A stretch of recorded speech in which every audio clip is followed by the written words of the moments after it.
The following featured presentation is part of the Skywalking Network.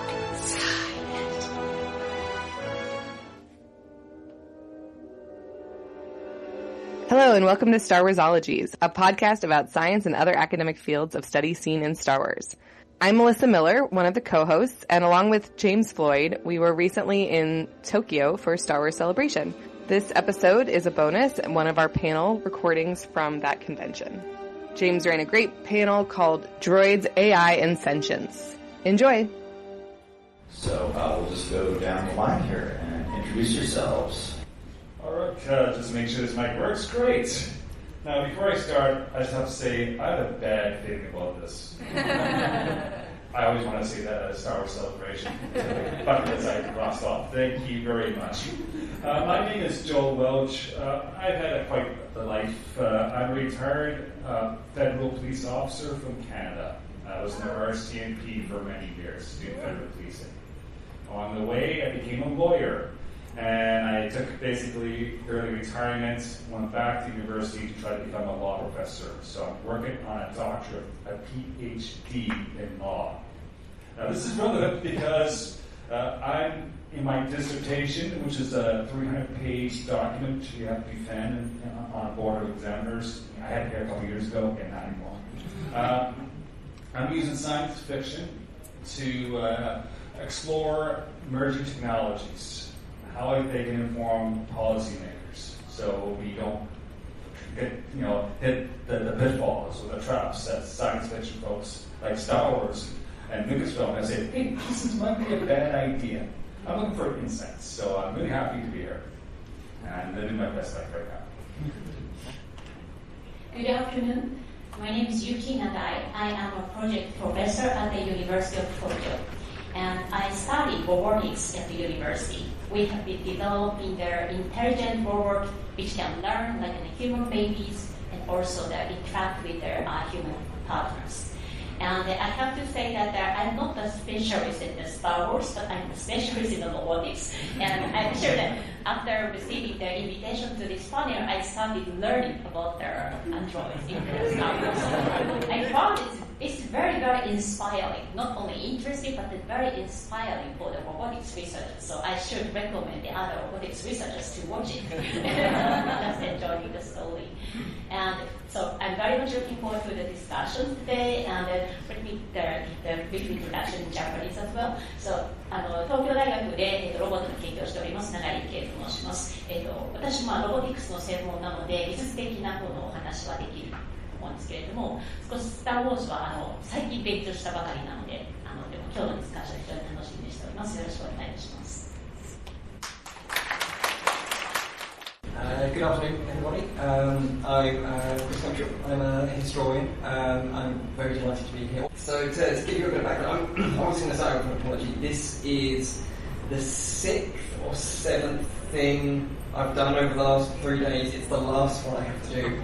My voice is clinging on for dear life at the end of it. I think there's some kind of recognisable faces from some of the things I've been doing earlier on. So my historical background is, by and large, I'm a First World War historian, and from that I've kind of branched out into other things like the portrayal of history in computer games, and then the portrayal of history and politics in the Star Wars franchise, and that's kind of my civilian life on one side, and then on the other side is because of some of the weird route that I took through for those things.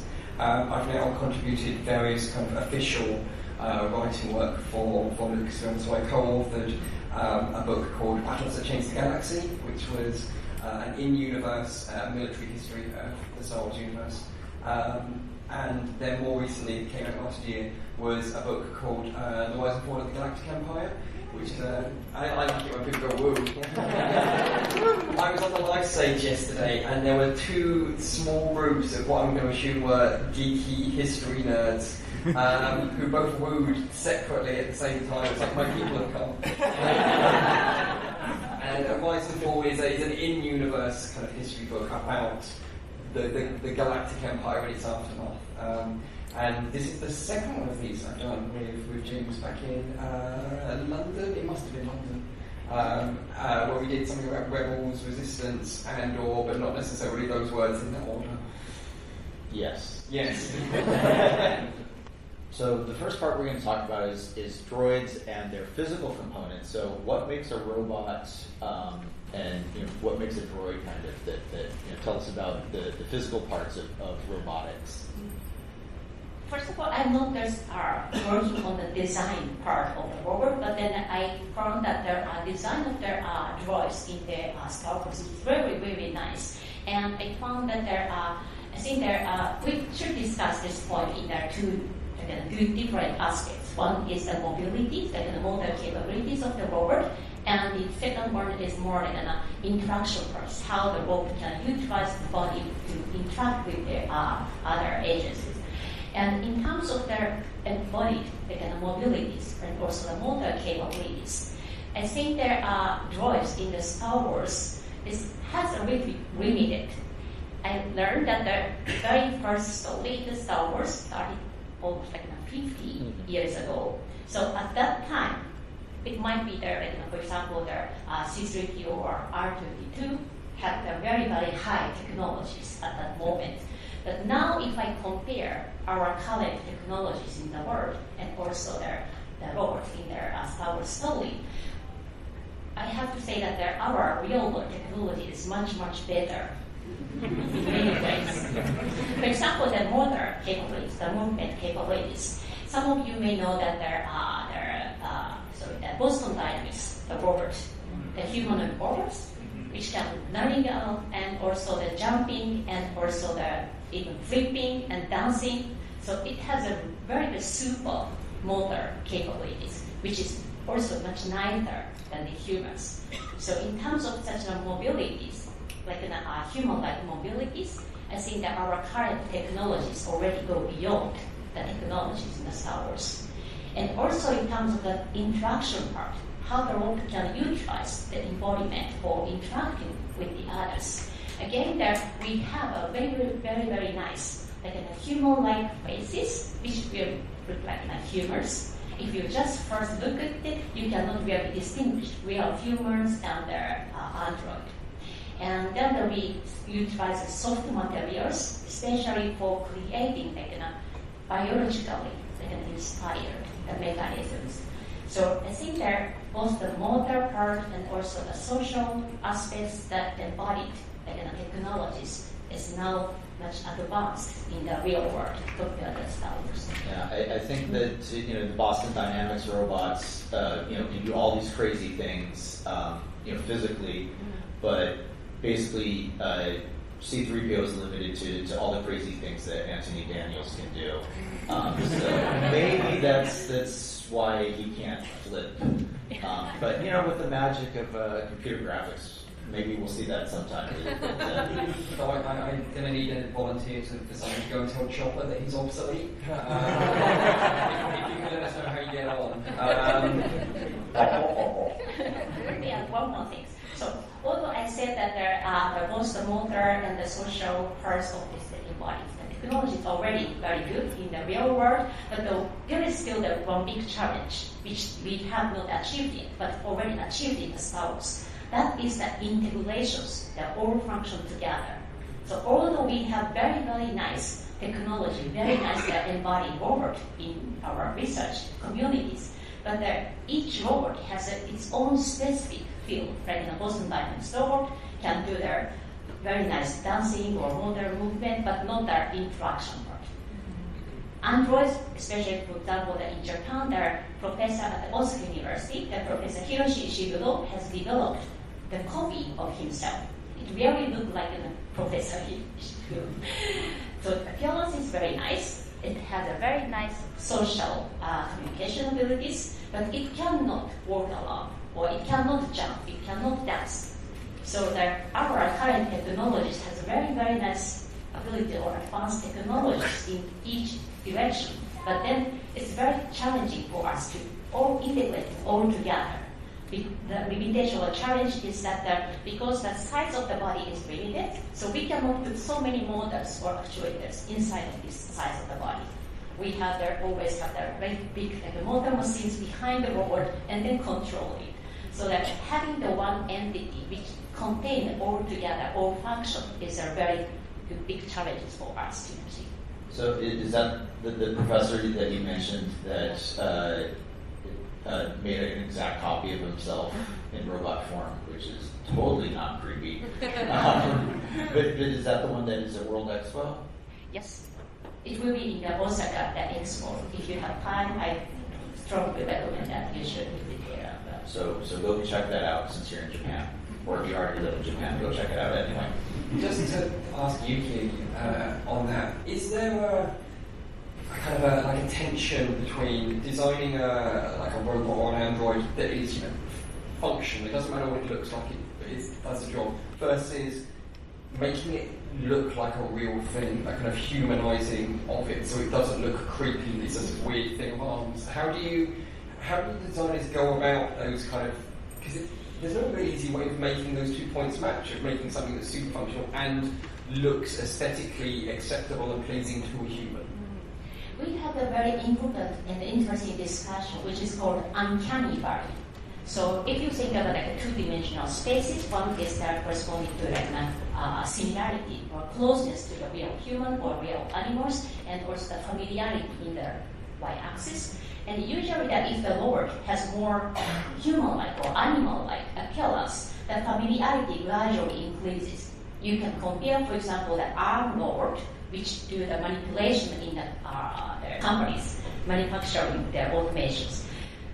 And then if you have the more like a human-like robot, you have the higher familiarity for the more human-like robot. But then it suddenly drops to the uncanny, which is called uncanny valley. If the robot get very, very close to the human, but have some differences from the real human.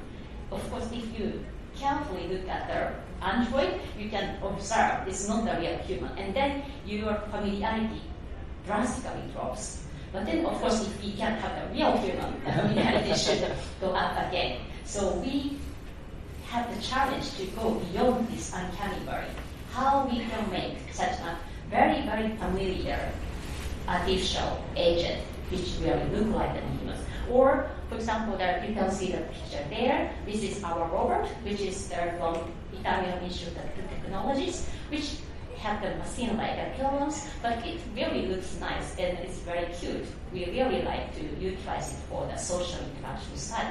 So I think this does not go to the uncanny variant. It has a more machine-like appearances. So we try to understand why this uncanny valley happens and how we can really go beyond this uncanny valley. Do you want to tell us more about the robots you use in your robotics lab and what you're using them for? Besides this robot, we have there more, the bigger ones, which are very good at manipulating the objects. So we separate their research directions. We are focusing more on the social directions or more like motor learning directions. I have a question. Forgive me, I am the non-scientist probably on this panel, plus a historian. Oh, wait. My undergraduate degree's in history, so that's great. We can talk about the First World War anytime we want to. When folks, researchers like yourself, go and develop these robots, is there any input from psychologists or sociologists how humans will react to this new technology, and if it's positive or negative or somewhere in between? Yeah, in their human-robot interaction, the research community, many sociologists are working together with the robotics researchers, and they are interested in how well the people can accept the different types of robot, different appearance, different size, and so on. For example, a man-like robot is more accepted in a more manufactured environment. Like a female appearance robot are better accepted in a social environment. So we also utilizes our experiences in our daily life, and then we also have predictions about the appearance of the robot. What kind of appearance is better accepted? That's interesting. So I would think like a killer robot, like an IG-88, IG-11 from Star Wars is probably not cuddly, and you'll get your kid at home. Now, let's move on to the other end of the spectrum. We've talked about the physicality of robots and the challenges of making them look more like people. And Now let's talk a little bit more about the inside the brain of the robots. In Star Wars, we have a lot of kind of different scales of intelligence. We have here like a power droid, which basically is a walking battery. It can kind of just follow directions of gonk and plug in and gonk and gonk. Battle droids, which are the real heroes of Star Wars. I'll get to this. Roger. They have limited intelligence, but they're self-aware. They know that they have limited intelligence. And then we have these medical droids and other things that are super smart and make lots of decisions, maybe even better than organic sentience would. What do we know about programming, the learning and adaptation in just artificial intelligence? Like how do we teach them to learn and adapt and evolve? One of the things I find interesting about droids as a group in Star Wars, and the way that we think about the various levels of intelligence, because clearly some of them are smarter than others, and that's a programming choice through the Trade Federation or QAP drive yards or whoever's manufacturing the thing. And there's a couple of interesting aspects to that. Is that I wonder whether or not in the universe, because in the universe when they talk about droids, they talk about a collective, all robotic things. And at times it feels a little bit to me like just talking about mammals or fish. And there's a lot of difference between a rabbit and a gorilla in regards, or a chimpanzee in regards to intelligence, but yet all of them get rolled in together as a single collected, not human, not kind of organic life thing. And on the previous slide, we saw a goblin droid, and look at that beautiful boy, look at that beautiful boy. Clearly not designed to be as intelligent as a battle droid, which is not necessarily particularly intelligent to begin with. So I find it interesting that it seems that all of these things get lumped together as if there is something similar between them, beyond the fact that they are just metal things that move around and do stuff. If whether or not, in universe there's a movement to actually kind of sub-categorize the varying levels of automated being, so that we can recognise that there are differentiations in the intelligence levels of gonk droids versus medical droids who are programmed to be surgeons. But also what it tells us about kind of the military thought process behind why you would make a robot that dumb. Beyond the fact that probably there must be some kind of monetary thing, to make them smarter costs more. In the same way that, reproducing AK-47s in the modern world, it's a real simple thing. There's not a lot that can go wrong with it. It's not the best rifle you'll ever find. In the same way, that's not the best droid you'll ever find or the best soldier you'll ever find. But it's the easiest to make and it's the easiest to maintain. So that kind of production versus categorization thing is always really interesting for me when you look at droids in Star Wars.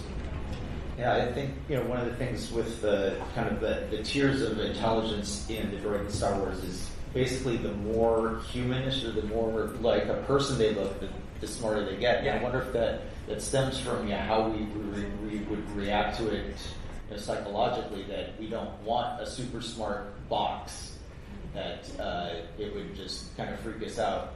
I don't know. Do you think that humans would accept a super smart box, or they wanted their box to be dumb, but they're more human-shaped things to be smart?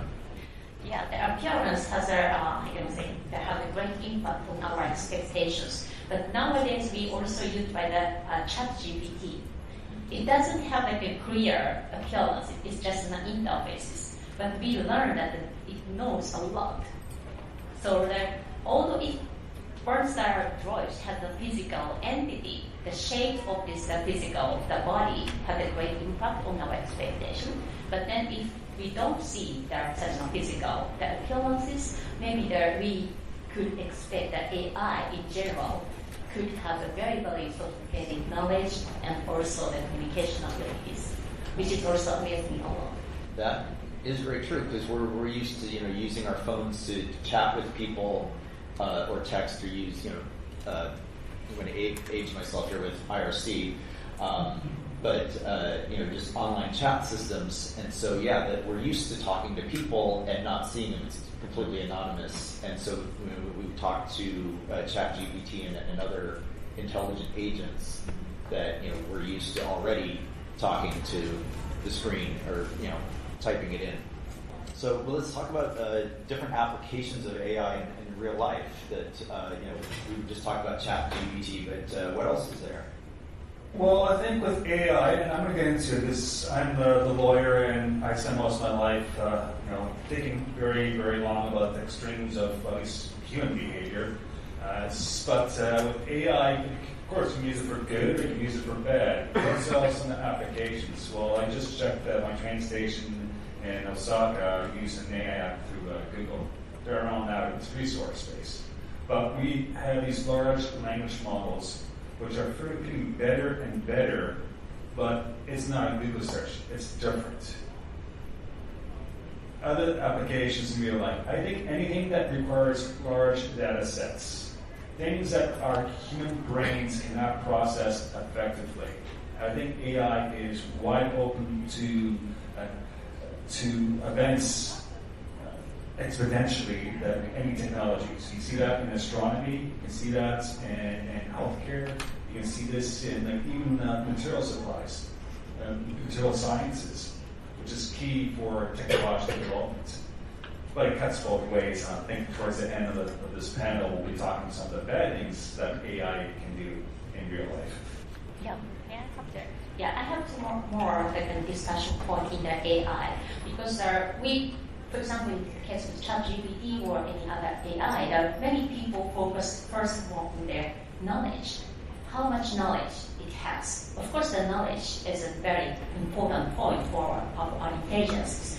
But then there are another important aspect is the learning and also the curiosity for learning. Whether the robot has the curiosity or motivation to learn something new. That is a very most important point, and also their function which distinguishes between their current machine learning or the robotic learning and the human learning. For example, that if you have the small babies, you observe that the babies are exploring many things in the world.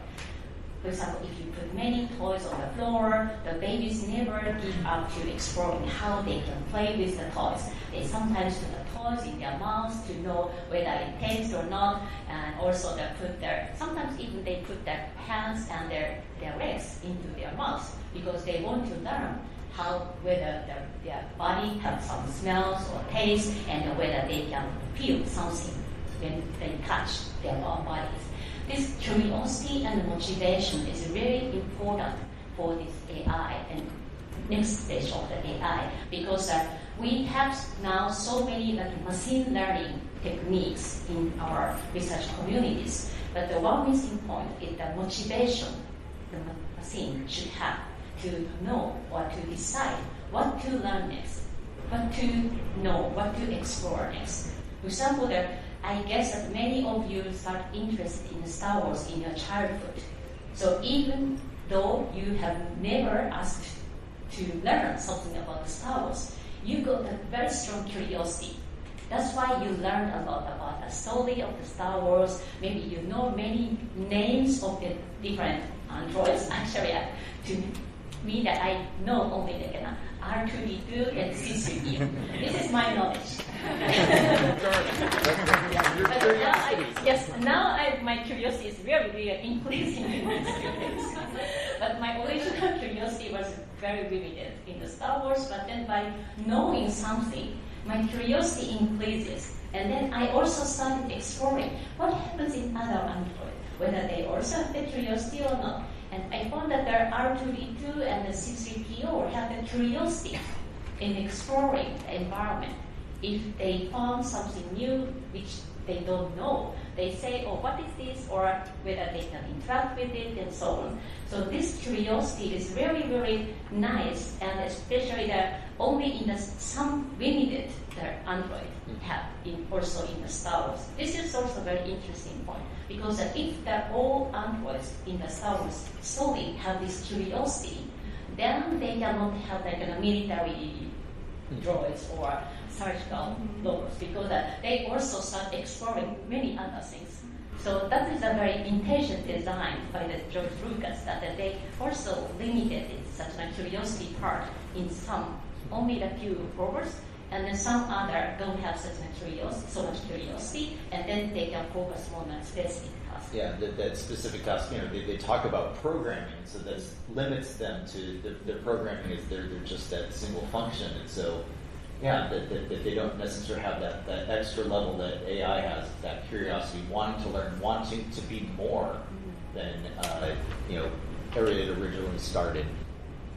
So that's really interesting, and that curiosity is something, of course, like you mentioned with children, is something that's very human. And so, let's talk about what sentience is. And kind of here we have a couple things that are examples of different types of sentience, different levels. But what does it mean to be sentient? I'll start. First thing, I think you have to be a Star Wars fan. I say that only in half jest because it's hard to determine what is sentience. It's extremely difficult. It's what is life, biological life. As a lawyer, I think of these things. What degree of life gives rise to legal protections and rights and obligations, which is going to be what I'm going to be talking about in a few minutes. But right now, what is sentient? Well, I think you have to tell a good story. ChatGPT can do that. There's AI out there who can tell stories. Whether they're good or not, that's up for debate, of course. But it's the emotional intelligence, a good story that you get a visceral reaction to it, an emotional reaction to it. Can a machine do that? Can programming do that? Or are they just mimicking the intentions of the programmers? I think that's why it's so difficult to determine what is sentient. And just a few history. So the term artificial intelligence was coined in 1956. Many people in the field, from my understanding, do not like the term artificial intelligence because it's very limited.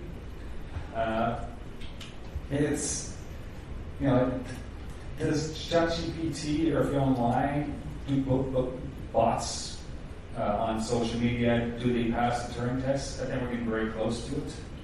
I think if I have an AI that tells me a story where I cry, or where I find inspiration, or I feel I have a visceral emotional reaction to it, I think that's getting more close to what is sentient.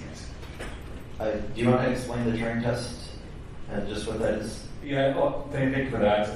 Very generally, it's when a computer, AI can pass itself off as human without the human knowing. There's some people I think I know that may not pass the Turing test. I think, because Joel's right, trying to define sentience is water through your hands. It's really, really, really hard. And I've heard some people say it's about self-awareness and identification of the self. But I've got friends whose dogs are clearly self-aware.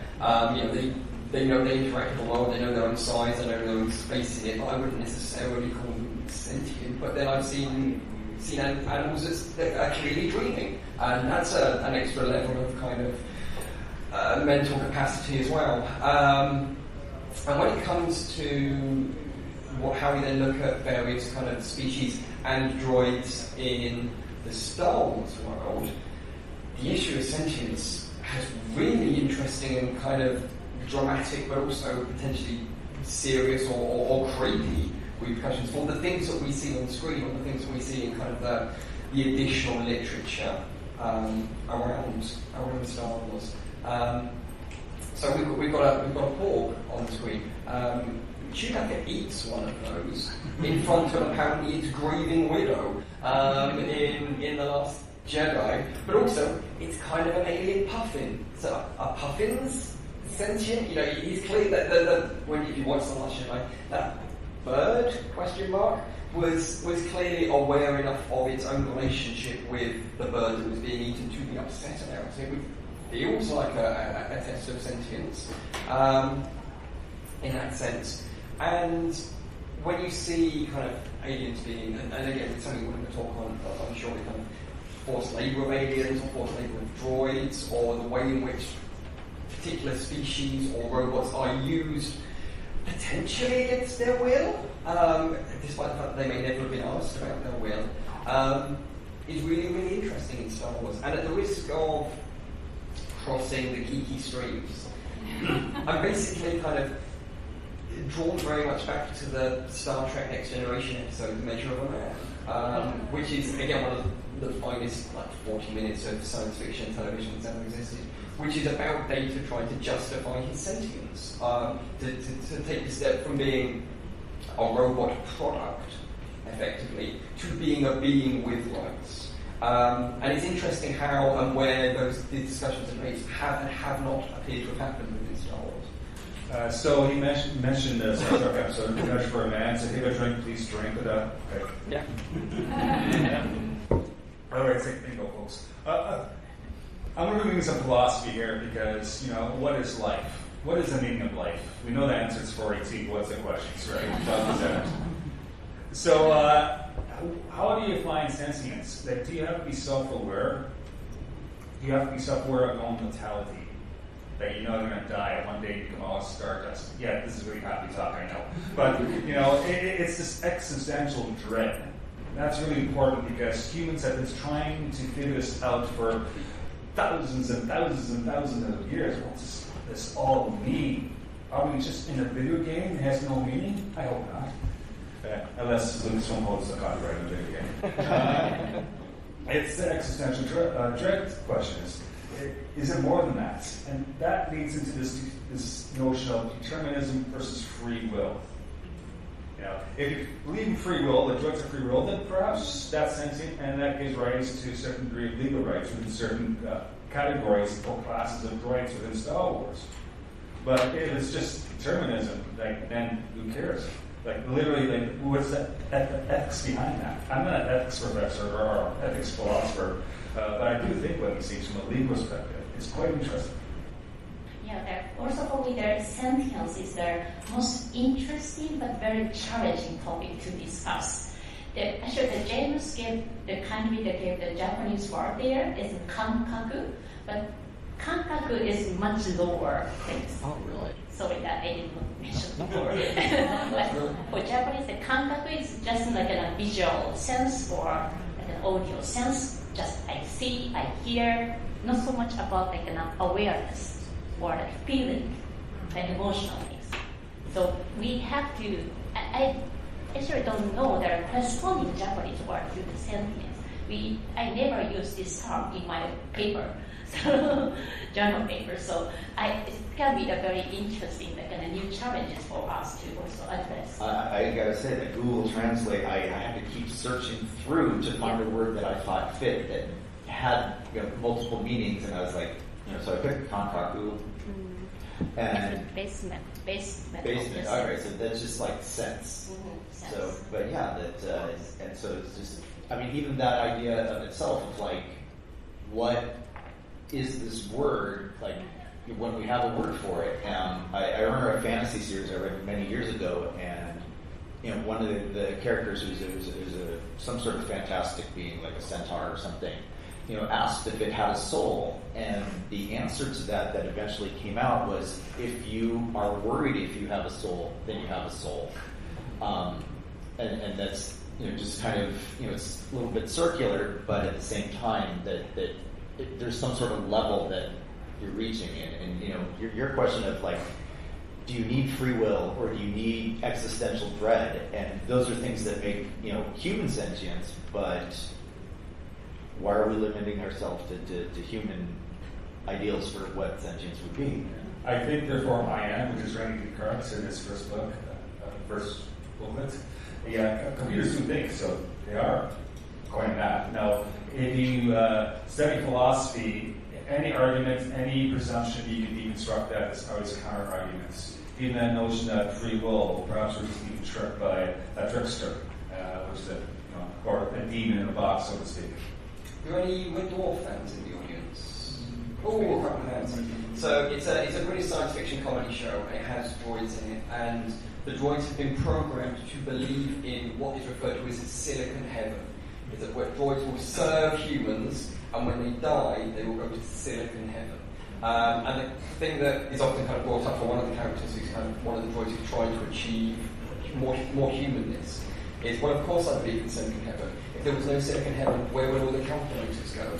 That idea that there must be something more for droids, but all of the humans look at it in a sense of, well, this is clearly a really cynical thing to enslave these people. But in that sense, can their droids be religious? In that sense, if it's something that's programmed, can they have that kind of level of spirituality?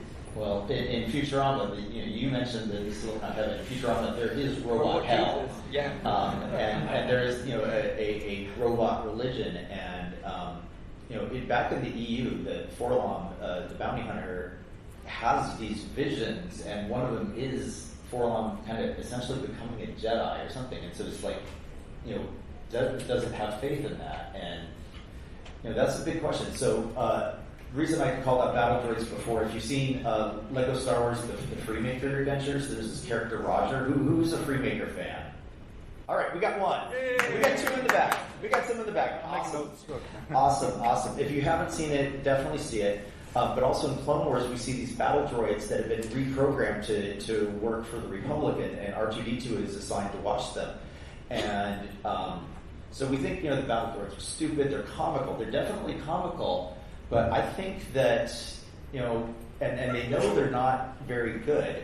And I think that's psychologically the part of the Neomodians is that they are worried about controlling the robots. That's why there's a master control signal in the droid control ship in Phantom Menace, is that they don't want droids that are smarter than them or droids that will overthrow them. And so it's like, we need a kill switch that shuts them all off.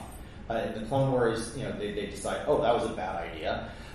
But you hear, like, in even one of the first episodes of Clone Wars, there's this battle droid that's driving a tank, and he gets hit, and he's about to die, and he's like, but I just got promoted! And, it's a comic line, but think about, like, what you need to have in your head to make that kind of joke, and realize that droids get promoted, which means their experience ranks them up. And, if you're just programming droids, why wouldn't you just program ones that are a higher rank? Like we have the tactical droids. But the sense that your experience moves you up is really deep. And then when we get to the R2's droids, his squad, at the very end, that they get left behind to be the rear guard to defend the organics escaping. And they turn to R2 and say, it's been an honor to serve you. So where do droids get a sense of honor? And that is like serious, like, they're just comical throwaway droids. But no, they are really deep. And then I just want to point out, Roger, one thing, is that he makes sweet, sweet sand cookies, but he's a battle droid, but he's been programmed differently to be a kid's kind of mentor and best friend and babysitter. But he takes that upon himself to do these extra things, like bake. He's not very good at baking, but oh well. I think, I should say, what Sigmund Freud would think. Do droids need to have an ego to have sentience? I watch a lot of cat videos, okay? So the cats actually have some egos, but, does it raise the level of sentience? Yeah, I don't know. I would say that the self-awareness may be close to the ego, and the self-awareness seems to be a part of the sentience. And actually, we also, in the research community, we also try to develop such a kind of hierarchical representation of the intelligences. So the lower level is very like a signal level, like a visual signal, audio signals, and then by integrating them together, for example, I can recognize this is not just a gleaming, some like a texture, but it's a bottom of the tea. And then I can also imagine that how I feel if I drink it. So based on my personal experiences, I can make a prediction about the world, and this can accumulating this kind of knowledge from the low level, and then to make a more higher level, like an abstract representation of our sensory motor experiences, should allow us to acquire more like a real or symbolic representation of our experiences. But still there, an open challenge is that the self-awareness or consciousness or free will, we never achieve such a free will design in the world. We still struggling with it. we can become our own gods, right? And nothing bad happens when that happens. Yeah. Maybe the one the key idea is that the robot should also have life. Robot needs to survive to have its own life. Currently, that we just switch on or switch off our robot, so robot doesn't care when it is switched on or on. So it doesn't have any life experiences, no episodic memories about its own experiences. But once the robot has its own longer history of their experiences, maybe they start also acquiring in much higher level of the representations because they want to survive and they also want to receive more better feedbacks. So that would be the motivation to have self-awareness, because without self-awareness, it's very hard also for us to survive in the world. There are actually some disorders, developmental disorders, and also the psychiatric disorders who struggle with the loss of such self-awareness. They sometimes feel as if they are controlled by someone. They completely lose their own control. They can move, they can walk along, but they feel as if they are controlled by someone. Of course, no one is controlling them, but they are losing such self-awareness or free will. So by comparing such psychiatric disorders, robotics, and many other different technologies, we also try to understand what is a free will, where it comes, and why even people can lose the free will. Wow, I've never heard of these. That's really interesting. That humans that don't have their own self-awareness essentially, and I mean, but at some point are they right and we're wrong? Because we're just a bunch of chemical and electrical impulses that are just randomly firing, and a lot of times we do things and then justify them later when our brain finally catches up. But I don't know, have you seen me on a Friday night at the bars? No, but I have gotten your drunk emails. That's true. One thing in Star Wars is obviously our best friends in Star Wars, like the droids we see here on the screen. They exhibit whether they're acting like humans or they act like R2-D2 and BB-8 and Chopper are all essentially like house pets that they're useful. They have moods, they have emotions, they remember a lot. And, as Dave Filoni has put it, if R2-D2 is the family dog, Chopper is the house cat that, clearly thinks it's better than you and will probably murder you in your sleep. But, why do you think that, these droids specifically are higher up, even though they don't necessarily, look human, but, maybe that's a thing of sentience that's very, very human, is the need for social contact, or wanting to have friends, and maybe that's part of that curiosity. I think in regards to that comment of them being pets, I think it's actually partly the answer to it in the way that people tend to keep cats and dogs and don't tend to keep squirrels. That actually the reason why they're viewed as being better and higher is because of their relationship with humans. How they are programmed to relate to humans, or how humans react to them, rather than, I know lots of people who keep rats as pets, but I know equally a lot of people who go, oh God, no, that sounds awful. And therefore they are not viewed as being as good a pet as a cat or a dog because of our emotional response to them, rather than anything. Again, they're still just a mammal. In that sense, there's nothing intrinsically different between a rat's biology and a cat's biology, except for kind of cross-species thing. They're both small animals, and yet one, because of our humanized the way that we interact with them, is viewed as being a better pet, and therefore a more accomplished animal. Well, on Lothal, that there's loth cats and loth rats. Yeah. So basically, they're all, you just put loth in front of it, and they're all the same thing. It's all up for grabs. And so let's talk about kind of how they interact in society. One of the first things we see in A New Hope is restraining bolts put on R2-D2 and C-3PO, and Luke, basically hey, I'm turning you on, I'm turning you off. is that right? We've already got an opinion here. No, it's not. An additional aspect, the restraining bolts are obviously a kind of a very easy reference point, kind of the slave collars in that sense. But the example that I always actually go to is not a restraining bolt. It's in The Empire Strikes Back when it's a moment of high tension, they're in the asteroid belt, and C-3PO is whittering away in the background because that's what C-3PO does, and Leia turns him off, which is the equivalent of punching a human companion into unconsciousness because they're being annoying. And Han Solo's reaction is not, you're a psychopath, it's thank you, because you turned him off. We wouldn't treat a human that way. You wouldn't do that, but at the same time, it's like, well, I can turn my Roomba off and I don't feel bad about it. I can turn my Alexa off and I don't feel bad about it. I might, still maybe tell her nicely that because when the robot revolution happens, I want to be not high up on their kill list. But yeah, there's that level of when do we give them that respect of life. In there's the books, the Star Wars Archives books, which are like all behind the scenes stuff and lots of interviews with George Lucas. I can't immediately remember who the author is because I'm very tired. But for the one for Revenge of the Sith, George Lucas talks about Bail Organa, basically, take on C-3PO and R2-D2, have protocol droids, not inflict. And George Lucas explains that Bail Organa says that because he views C-3PO as essentially being the same as a bin. He's just a piece of domestic appliance. He's a washing machine.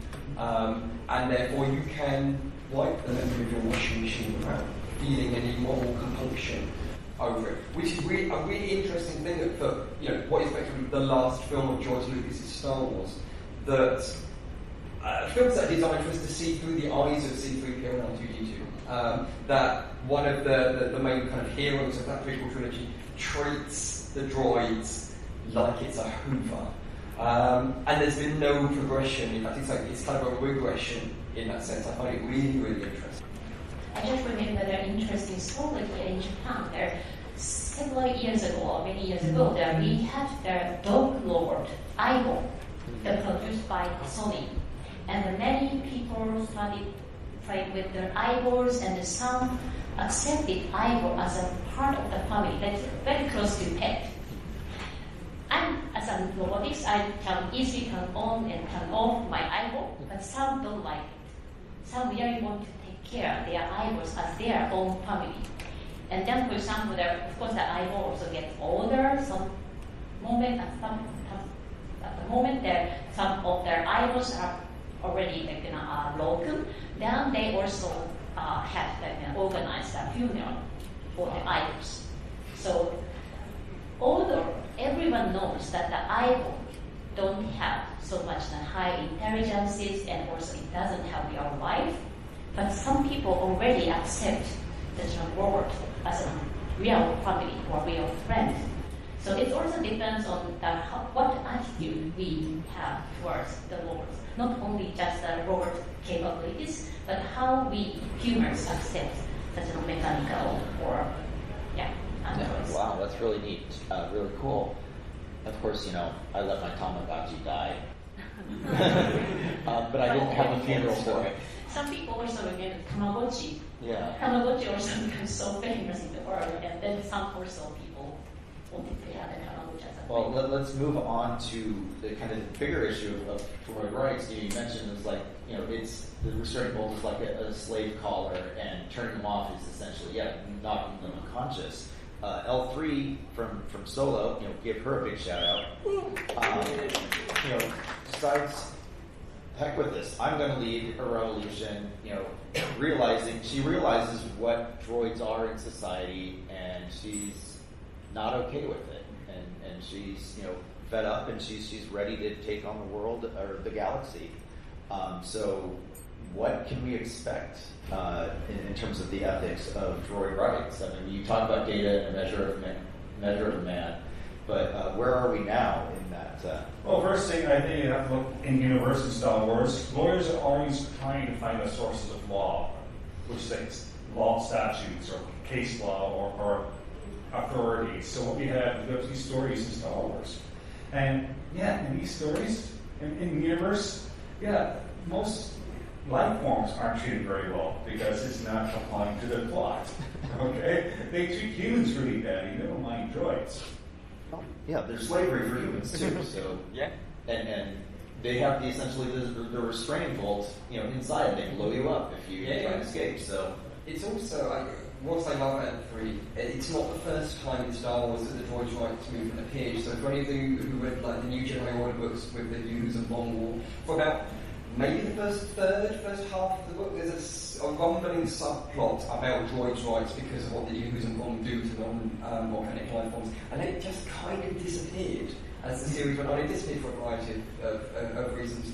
But I think it's interesting they briefly come back to the droids' rights, but not in a way that it goes anywhere. Nothing good happens to L3's droid revolution, and she ends up becoming effectively the Millennium Falcon.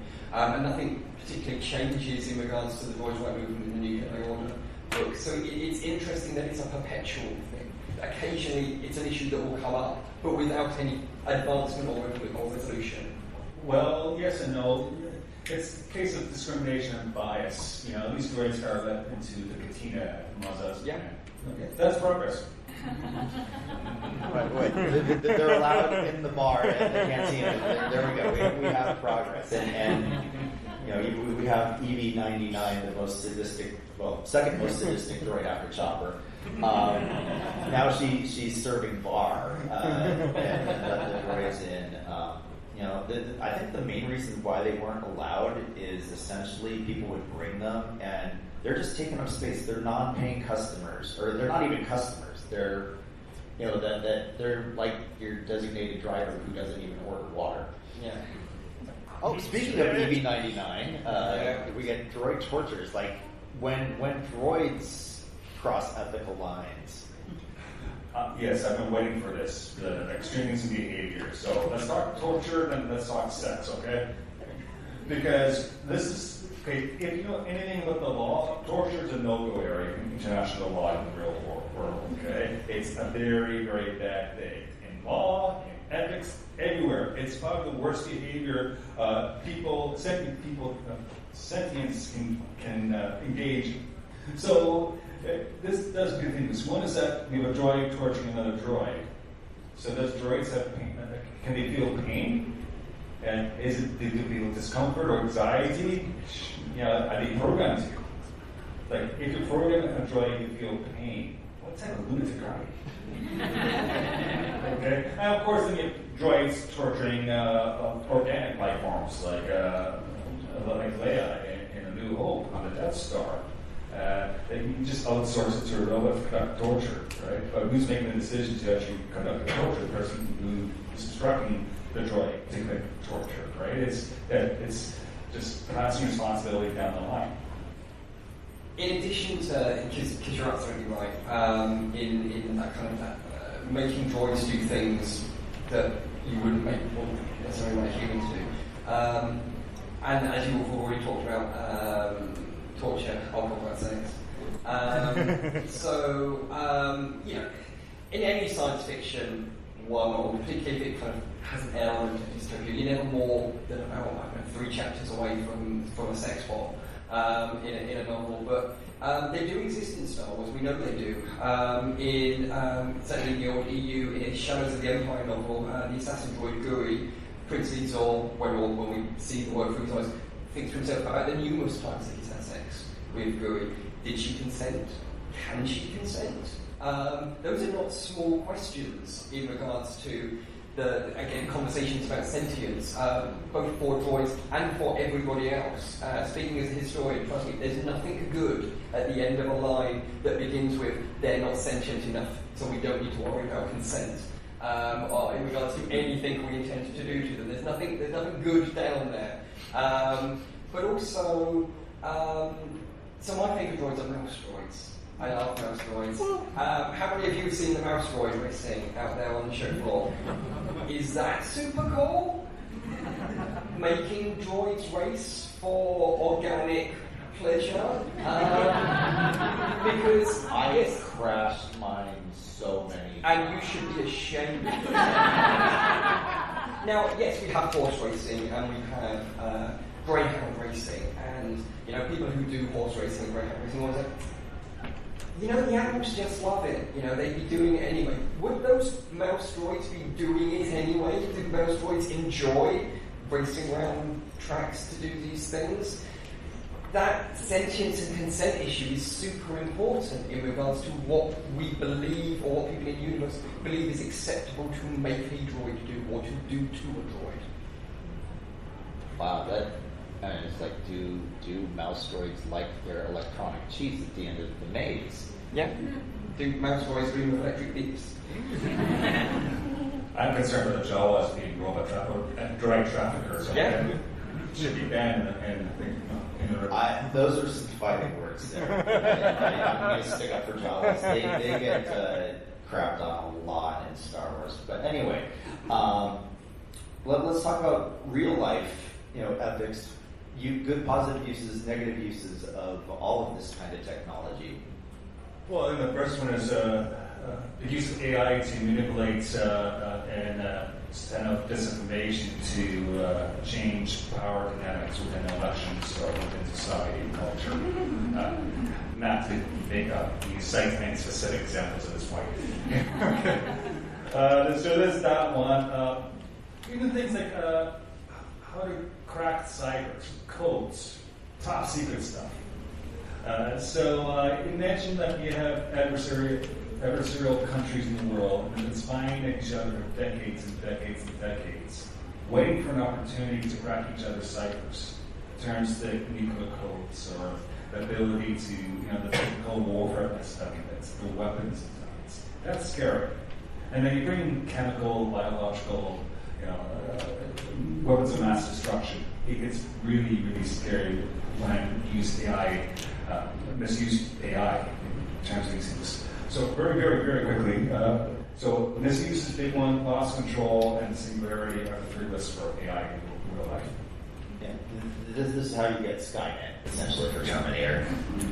So we also could have a discussion with their politicians and also their researchers involved, and their new ideas or new innovation is in their autonomous driving car. So we already have some autonomous driving cars, and then we are very serious about how well we can implement or we can utilize it in our society.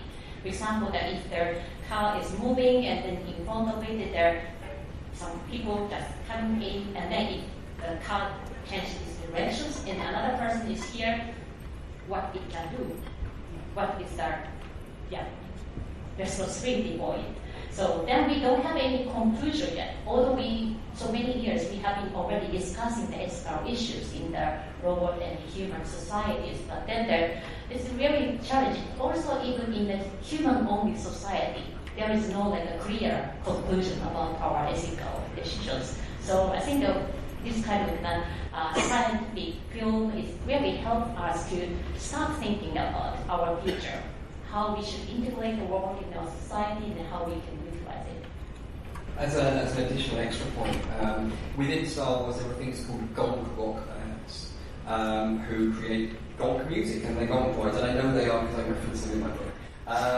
But should we view that music any different to the sludge that gets turned out on AI, on Grok, on ChatGPT? If it's created by something that is decided not to be sentient, what artistic merit does it have? But at the same time, you do have artists like Brian Eno who use procedurally generated electronic music, which is not quite human, not quite AI. So there are dividing lines. How far away from the supposedly sentient organic being do you have to get before art loses its artistic merit? And we were running low on time, so I just want to remember that we love our droids in Star Wars. That we're big fans, and they bring so much joy to us. That they are awesome characters, and so be nice to droids. Be nice to droids. Just quickly, if you are interested in learning more about some of the people up here, this is ways you can find them. as I mentioned earlier, I host a podcast called Star Warsologies, where we talk about science and Star Wars. Most of the time we just bring on a single guest expert and do a deep dive into how their field connects to Star Wars. We cover all sorts of sciences like archaeology, artificial intelligence, and lasers, and dance, and brewing, all kinds of things. So yeah, listen to us. Here's our QR code. We're part of the Skywalking Network. Also, I want to thank our audio techs in the back. I want to thank our volunteers. So please give them a round of applause. And finally, I want to thank my panelists for being here today for this excellent discussion. Yes. And do you guys have any final things to say? Yeah, just very quickly, James, thank you. Thank you for bringing me and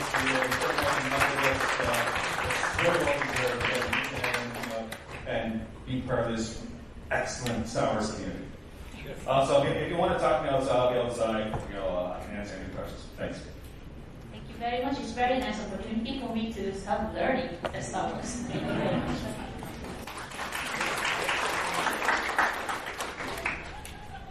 Thank you all for coming. I'm very tired.